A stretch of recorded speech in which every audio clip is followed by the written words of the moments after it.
السلام علیکم زه بلبله یم دا د سږني کال د روبوټ نړیوال نندارتون دی زما په عین تاسو هم کولی شئ دې ته د روبوټ کارګرانو استخدام کنفرانس ووایي اوس زموږ راتلونکي نوي همکاران وړه کړي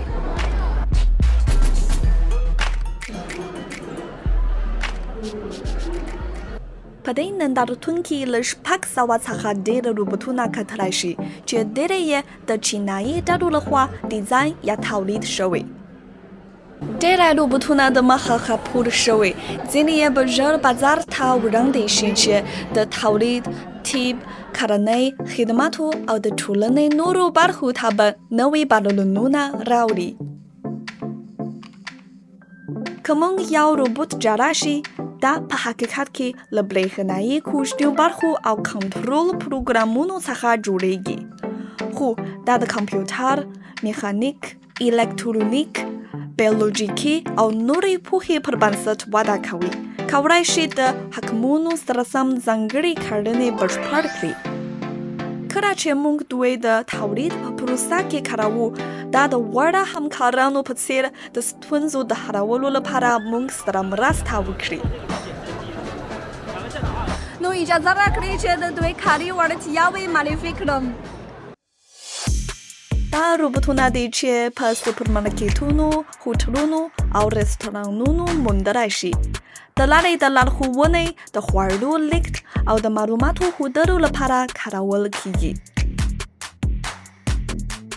دا یو روبوټ دی چې د تولیدات په فابریکې کې مرسته کوي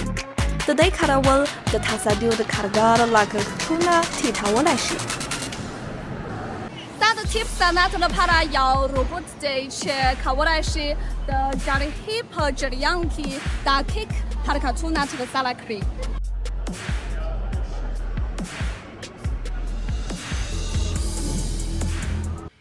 دلته ځانګړي روبوټونه هم شتون لري چې کولی شي په خطرناک حال کې د انسان پر ځای ونیسي لکه د تروریزم سره مبارزه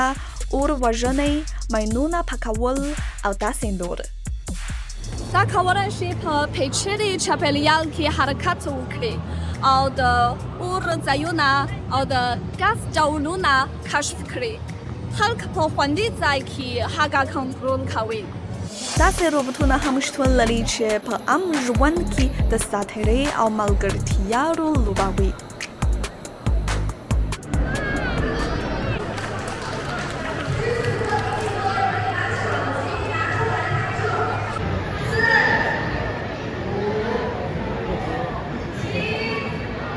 دوی باید ډېره پوهه ولري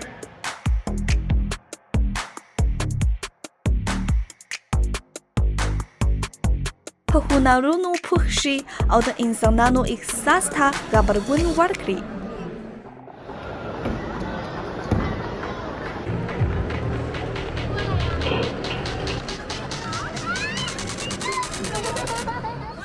په دې نندارتون کې د انسان په شکل وویشت روبوټونو د خلکو ډېر پام جلب کړی دی دوی پخوا یوازې د ساینس افسانو فلمونو یا خوب کې شتون لري خو د ساینس او ټکنالوژۍ پرمختګ ګام په ګام دوی په حقیقت بدلوي د AI ټکنالوژۍ سره د انسان شکل د روبوټونو جوړل په چټکۍ سره وده کوي